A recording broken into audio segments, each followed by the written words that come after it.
Yapa, yapa, yapa. Yapa, yapa, yapa, yapa. Lo lógico es retirar esa prohibición de la reelección inmediata. ¿Por qué? Por democracia. En el presidente Uribe es evidente, es ostensible, pues es tal su apego al poder que fue él mismo el que promovió la reforma constitucional, sin duda en su propio beneficio. Sin duda alguna, la reelección es el tema que ocupará todos los debates durante las próximas semanas. Después del concepto del Procurador General, que no es obligatorio para la Corte Constitucional, solo se espera el fallo de esta corporación. La reelección es muy importante en la medida que el presidente Uribe podrá o no someter su nombre a consideración del electorado en las próximas elecciones presidenciales. Para discutir este tema hemos invitado a dos juristas muy importantes, el doctor Luis Carlos Sáchica, defensor de la reelección, y al expresidente de la Corte Constitucional, Carlos Gaviria. Los dos, con argumentos muy sólidos, filosóficos y jurídicos, plantean cuáles son sus posiciones.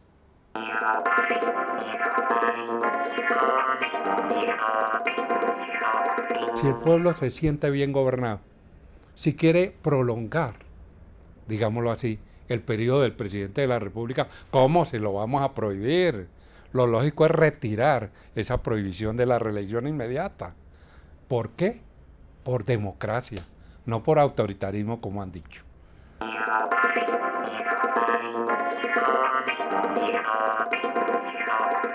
Es un mismo Estado aquel donde el presidente de la República no puede ser reelegido y por tanto tiene que actuar de una manera neutral y ecuánime frente a los competidores por la presidencia, y aquel donde el presidente de la República puede actuar, sus funcionarios pueden hacer política y por tanto se introducen sin duda circunstancias de desventaja para sus competidores.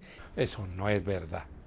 Mire, la reforma constitucional contenida en el acto 002 del año pasado, 2004, no significa otra cosa que modificar uno de los aspectos de la institución presidencial. Para nada se toca lo que sí importa, es que el presidente de la República es jefe de Estado, nada menos, jefe de gobierno y jefe de la administración pública, y desde luego jefe de los ejércitos, etcétera, etcétera, etcétera.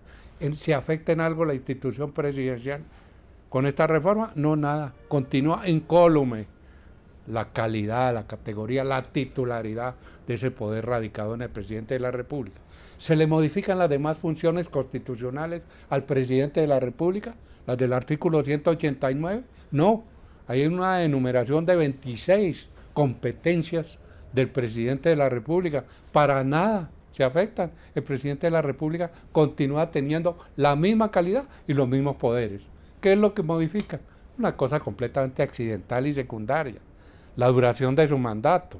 Si la Corte Constitucional tiene o no la competencia para entrar a decidir el fondo de la reelección, o si por el contrario solo tiene competencia para decidir sobre el trámite, es decir, si hubo errores en el procedimiento o vicios en el procedimiento. La Corte dijo que el constituyente delegado, que es el Congreso, puede cambiar algunos artículos de la Constitución, pero no puede cambiar la Constitución. Y que se cambia la Constitución cuando incluso al modificar uno o dos artículos de la misma se está cambiando la fisonomía del Estado. Con eso se está recogiendo una vieja doctrina, por cierto, de un pensador político muy importante, pero que a menudo es desechado porque fue militante activo del nacionalsocialismo, que es Carl Schmitt. Carl Schmitt sostiene que la Constitución no es una simple norma, sino que es una decisión que toma el constituyente primario, una decisión acerca de la manera como un Estado debe funcionar, de cuál debe ser la fisonomía del Estado, y por tanto que las decisiones que se refieren a ese tópico únicamente pueden ser variadas por el propio constituyente primario. A ver, han dicho casi todos los demandantes lo mismo. Son demandas repetitivas, reiteradas, falta de imaginación. Casi parecen fotocopias las unas de las otras. Son clonadas. Y mire, que el cuento de que la modificación que se introdujo al permitir la reelección inmediata modifica la Constitución en lo sustancial y que entonces eso no lo puede hacer el Congreso, porque el Congreso es simplemente el constituyente secundario. Y entonces el constituyente secundario, derivado o delegado, no le puede mejorar la página al constituyente primario, al constituyente de verdad, al pueblo que expresó su voluntad en la Constitución.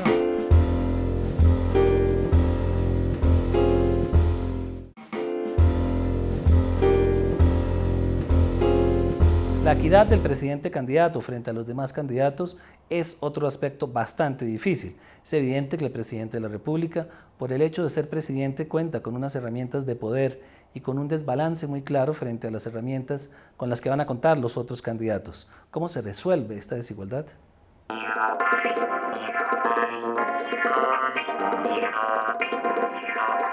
Bueno, eso no es un problema jurídico, es un problema puramente político, obvio. Se trata de juego político, el juego normal, el juego de la política, el aprovechamiento de la coyuntura, de la ocasión, de la oportunidad, de la conveniencia. Siempre ha sido así. Se crean unas circunstancias favorables a una determinada maniobra política y los políticos maniobran, porque de eso se trata.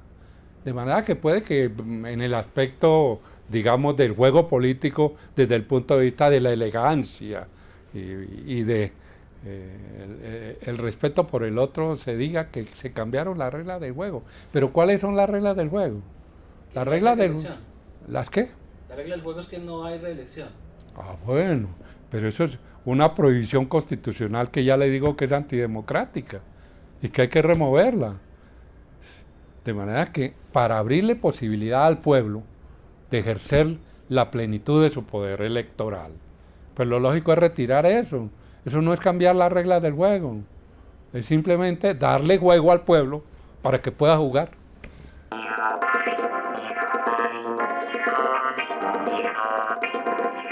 La vigencia inmediata de este acto va a determinar, sin duda, una desigualdad, digamos, sorpresiva, súbita, entre el presidente de la República, que va a tener todo el poder que entre nosotros tiene un presidente, entre nosotros que no hay un poder propiamente presidencial, sino presidencialista, la posibilidad de utilizar recursos del Estado en la campaña para su propio beneficio, sin duda que va a determinar una desigualdad seria entre el presidente candidato y los demás competidores.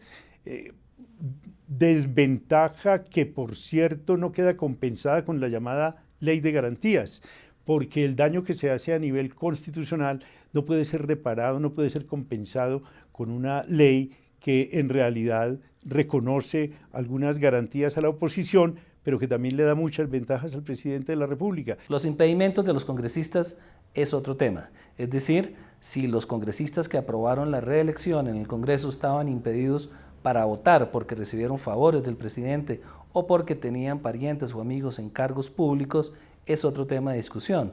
Para algunos juristas, lo importante es que se hubieran declarado impedidos y no votaran. Uno diría que en principio, cuando se trata de un acto legislativo, no debería haber impedimentos. ¿Por qué? Porque el acto legislativo es por excelencia el acto donde se revela el carácter general e impersonal de la norma. Sin embargo, este acto tenía muchas peculiaridades.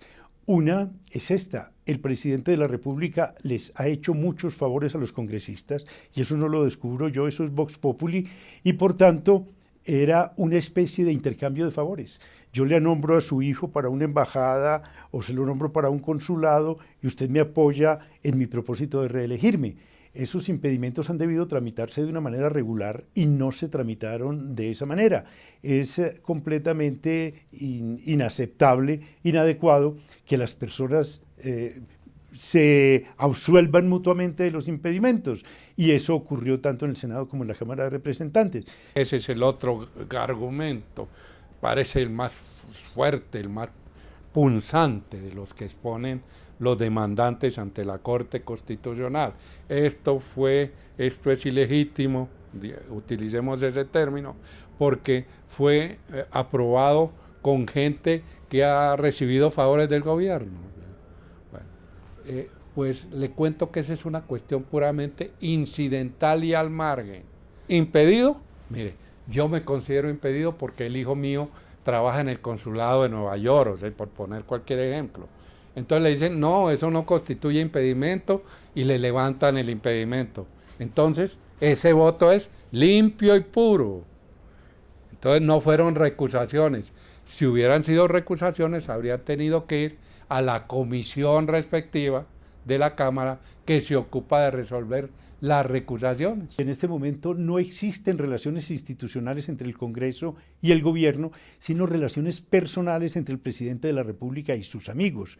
Es un hecho evidente para la mayoría de los colombianos que las grandes decisiones no se toman ya en el Congreso, sino que las grandes decisiones se toman en desayunos de palacio, donde el presidente de la República les ofrece prebendas o les ofrece dádivas a los miembros que constituyen su bancada y eso marca una diferencia grande entre un estado que se llaman checks and balances, o sea, un estado de controles y de equilibrio entre los poderes, y un estado como el nuestro, donde el presidente aparece todopoderoso e incluso con facultades de hecho que no debería tener frente al Congreso.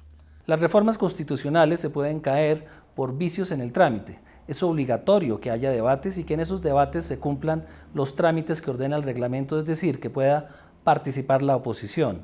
En el debate en la Cámara de Representantes, después de haberlo cerrado una vez, se volvió a abrir irreglamentariamente y no pudo participar como correspondía a los congresistas que se oponían. Este es un vicio que puede llevar a que la reelección se caiga en la Corte Constitucional.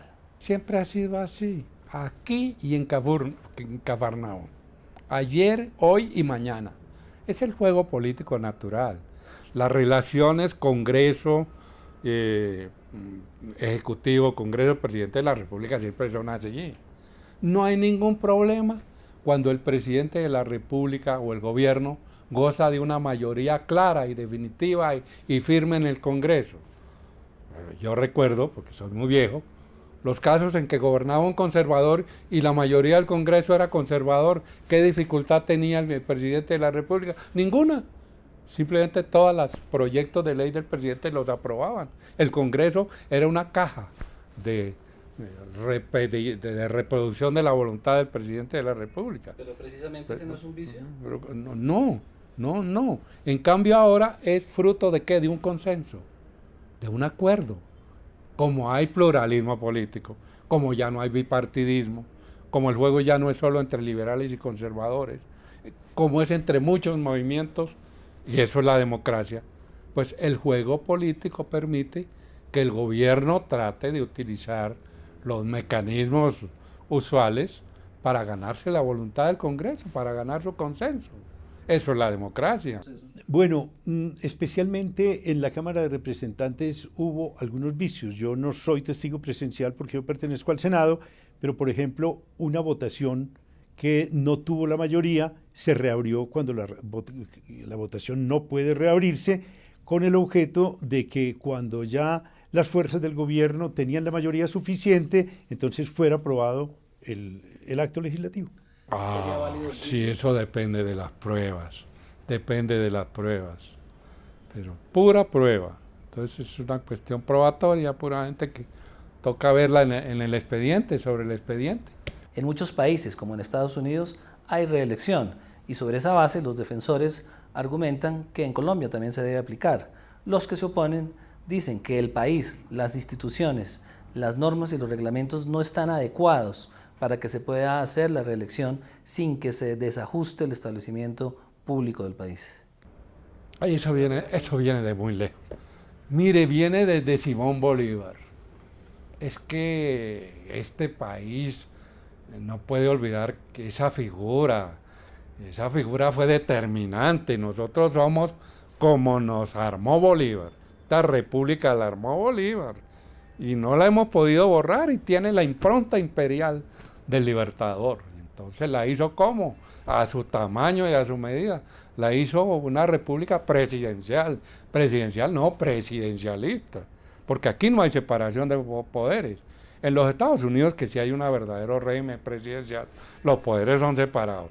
el Congreso allá, el presidente allá, los jueces allá, y no se interfieren, ni tienen relaciones. Pero aquí, por Dios, ¿cómo podemos lograr algo de gobernabilidad en este país? Fatalmente entendiéndose el gobierno con el Congreso. Yo creo que se debe a una concepción sana del Estado. ¿En qué sentido?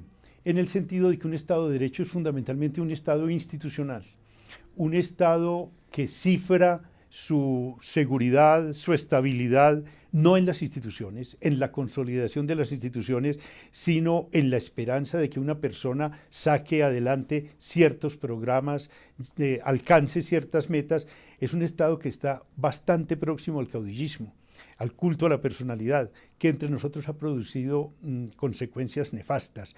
Se citan a menudo, a modo de comparación, estados donde la reelección existe y sin embargo funcionan, digamos, cabalmente, pero hay que tener en cuenta que son democracias muy consolidadas. La nuestra, pues casi que convencionalmente decimos que estamos bajo una democracia muy poco consolidada, y me parece que en una fase de esta naturaleza lo importante sería fortalecer las instituciones y no propiciar el caudillismo. De manera que en qué ha degenerado en Colombia el régimen presidencial, que está diseñado según el modelo norteamericano como un régimen de separación de poderes, pero en la práctica lo hemos mestizado. Un pueblo mestizo mestiza todo. Entonces importamos la institución, pero la mestizamos. ¿Y cómo la mestizamos? Diciendo, no, aquí el chacho, perdónenme la expresión coloquial, es el presidente de la República. Y el presidente de la República entonces ejerce toda su influencia, toda la que puede, sobre el Congreso, para ponerlo al servicio de sus programas, de sus planes, de sus políticas. Y entonces ha degenerado ¿en qué? En presidencialista. ¿Por culpa de quién? De los congresos. ¿Por qué los congresos no se ponen retrecheros y no le caminan al presidente y le arman la oposición y todo? Y entonces tendríamos un régimen de separación de poderes. Pero resulta que a los congresistas les gusta mucho ir a desayunar en la presidencia y otras cosas, ¿no? Les gusta entenderse con los ministros, les gusta tener buenas relaciones con el gobierno, porque como allá ellos sí se reeligen indefinidamente. Entonces buscan la reelección de todas las maneras, por todos los medios. El presidencialismo tiene una connotación un tanto peyorativa. Se habla de presidencialismo cuando en un sistema presidencial hay exceso de facultades para el presidente de la República, y por tanto nuestro sistema puede ser calificado de esa manera. Es un sistema no simplemente presidencial, sino presidencialista.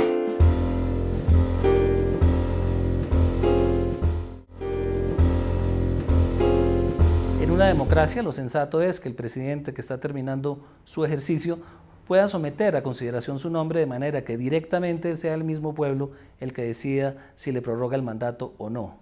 Pero como no se hizo el procedimiento de acuerdo a las normas que estaban previstas en la Constitución y hay vicios que pueden ser declarados como tales por la Corte Constitucional, se abre como una especie de hueco negro que siembra dudas sobre la forma como se aprobó esa reelección.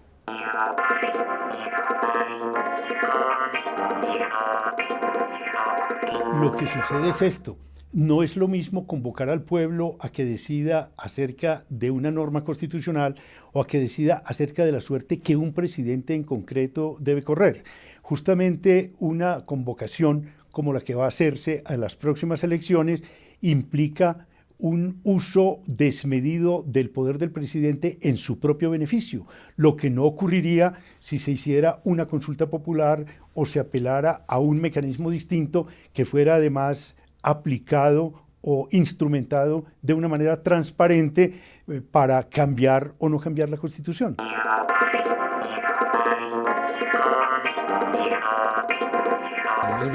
Mire, a mí no me gusta, ese es el argumento más odioso que hay en esta discusión, porque es colocar bajo sospecha al presidente de la República, es colocarlo bajo sospecha. Usted va a romper todas las reglas y usted va a utilizar el ejército, los automóviles, los empleados, la televisión. Usted es un corrupto. Usted va a usar el poder para hacerse reelegir. Eso. Sí, yo no creo que pueda analizarse eso como mala fe, sino como un gran apego al poder, que en el presidente Uribe es evidente. es ostensible? Pues es tal su apego al poder que fue él mismo el que promovió la reforma constitucional, sin duda en su propio beneficio. Claro, en el presidente es absolutamente ostensible lo que se ha llamado en teoría política la libido imperandi, o sea, una atracción por el poder muy parecida a la que ordinariamente se conoce como libido. Mire, es dificilísimo establecer digamos, una garantía de total igualdad. Eso es imposible. Tendría que despojarse de la investidura del presidente de la República. Fíjese que por eso en el régimen del 86 se retiraba, pero dejaba al vicepresidente y eso ya era una ventaja, ¿no? Entonces, siempre habrá ventajas para quien está en el poder. Siempre las habrá. ¿Puedo yo competir con mucho éxito contra un senador que está ahí en el Congreso ya sentado y que aspira a reelegirse y yo soy novato y me lanzo? ¿No es cierto que él lleva una ventaja? Claro. Claro, sí. La desigualdad se va a presentar siempre. Siempre, siempre, siempre. Redacte la ley que quiera. Ponga usted absolutamente todas las cortapisas. Maniate al presidente de la República. Enmudézcalo. Prohíbale hablar, prohíbale hacer consejos en las plazas del pueblo. Quítele todas las facultades, maniate, haga lo que quiera. Es el presidente de la República. Y eso da una ventaja. Aquí en Cafarnaúm, ¿cuál ventaja? La de que ya lo conocieron y de que ya saben que es bueno o mal gobernante. Puede ser una desventaja. Mire que estar en el poder, no Ramón, no me la deje pasar así, mire que estar en el poder puede ser una desventaja, porque si usted gobierna mal, si le va mal en el resto del gobierno, en lo que falta, ¿no será una desventaja? La suerte que vaya a correr el acto legislativo en el examen de la Corte afecta al país muchísimo más de lo que la gente puede pensar. ¿Por qué? Porque en la corroboración o en la confirmación de la reelección va implícita una manera de hacer política totalmente distinta y mucho más inequitativa que la que hasta ahora ha tenido vigencia en el país. Es decir, la desventaja en que van a competir los posibles rivales del presidente con el presidente es evidente. No lo digo yo, lo dice una persona tan pragmática como el expresidente César Gaviria, y antes de que tuviera el protagonismo que hoy tiene. Decía, cuando un presidente, y especialmente en Colombia, le da por reelegirse, no hay garantías que valgan para la oposición. Se le está pidiendo al presidente de la República que deje de ser presidente de la República durante la campaña electoral. ¡Qué tontería! Él tiene obligación de ejercer sus poderes. Él continúa siendo presidente de la República. Es más, lo enjuiciaríamos por negligencia, por desgobierno, por incumplimiento de sus obligaciones constitucionales. ¿Por qué ese capricho de que el único que no debe ser reelegible es el presidente de la República? Los congresistas se reeligen 100 veces. Yo conozco senadores y representantes que ya eran senadores cuando yo estaba estudiando en el Rosario. Y ahí los veo todavía. No le doy nombre porque son mis amigos, pero se han hecho reelegir 40 veces.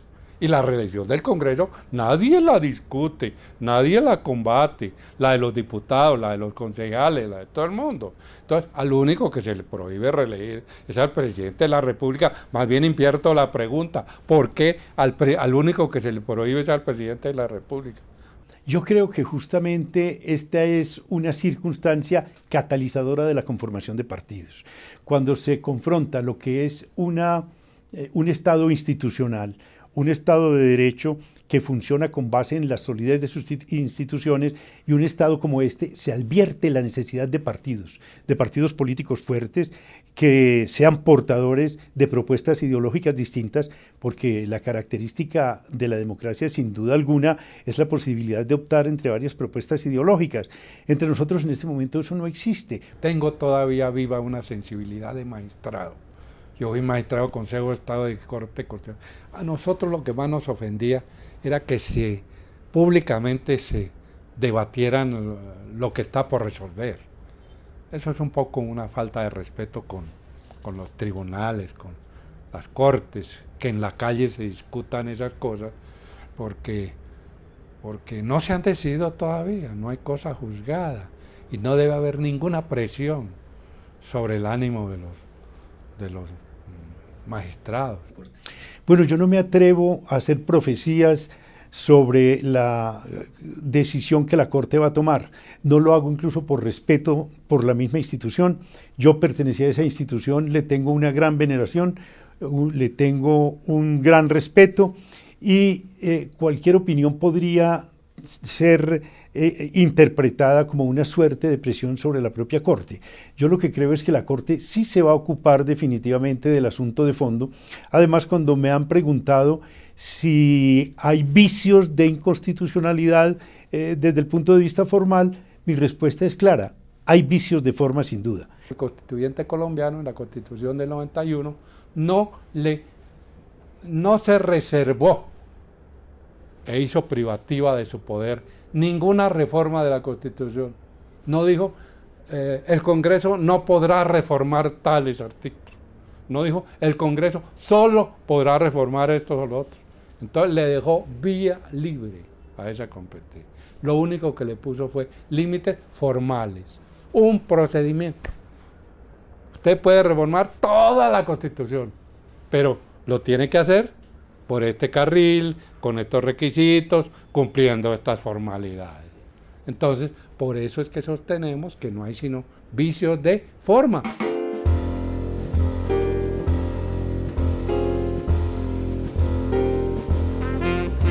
Yapa, yapa, yapa. Yapa, yapa, yapa, yapa. Yapa, yapa, yapa. Yapa, yapa, yapa, yapa. Y'a pas plus belle que cette grue.